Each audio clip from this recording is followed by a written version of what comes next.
Professor. This is Alexa Harris, and this is my blog, Every Last Detail. So I'll start off with my competitors. These are my biggest competitors: Utah Valley Bride Blog, Utah Bride and Groom, and Modern Reverie, which used to be Utah Bride Blog. So first of all, I found that in the state of Utah, we have the most weddings of brides who are 18 years old. So I kind of used that to decide who I was going to target. So I'm targeting brides between the ages of 18 to 34, which I will talk more about in a second. But I also found that they're most engaged on social media in the evenings around 6 p.m. So knowing this and knowing that there are a lot of people in this age range in Utah County, I decided to direct my blog towards them, as I felt like I could bring in a lot of following and find success for my blog that way. So my blog is made for newly engaged or soon-to-be engaged brides, and it is full of helpful tips, advice, and wedding vendor ratings. So my competitors are Utah Valley Bride Blog, as I showed in the previous slide. They are big. They have a lot of money and a large following, as you can see, 81,047 followers on all of their social media accounts. They like to feature brides.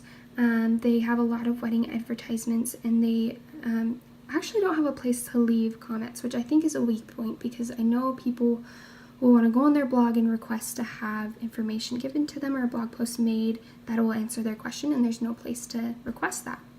Utah Bride and Groom has more personal stories, lists, and inspirational pieces, and they have the smallest following with 15,754.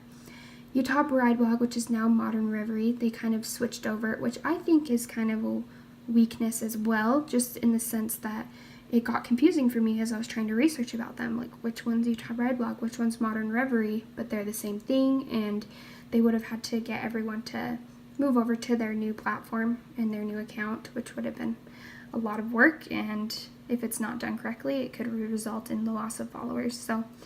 But they keep brides up to date on current trends, and they don't have a magazine like the other two does, which could be a fault, but they have 23,627 followers on their social media accounts. These are my target market. That's me and then my mom and I, so I will kind of talk about why I use those photos. So I decided to target just engaged Justine between the ages of 18 to 34. They live in Utah County, enjoy online shopping, spending time with family and friends, staying active, following trends, and are heavily involved with social media. So just engaged Justine is represented by this photo. And then mother of the bride, Mary, is 45 to 60, lives in Utah County and the greater Salt Lake area. They enjoy family dinners, Pinterest, and attending their kids' sports games. They are not as heavily involved in social media platforms as their daughters. And then there is mother of the bride, Mary, who's my actual mom. So for positioning, I decided to position my blog as a real bride with real experiences.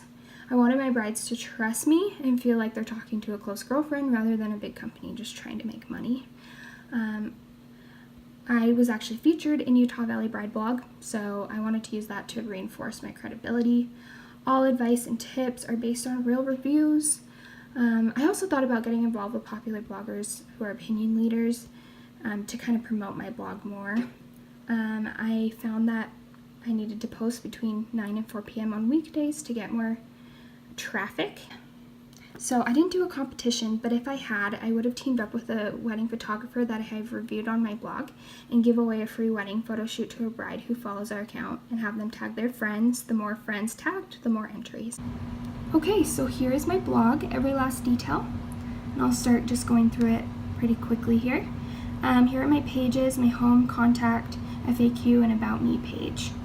And my widgets and sidebars are right here. I've got a search menu, following, where they can click and follow my social media accounts, a button to follow this blog, and then my most recent posts there on the side. I felt like those were the most valuable sidebars to have for my followers.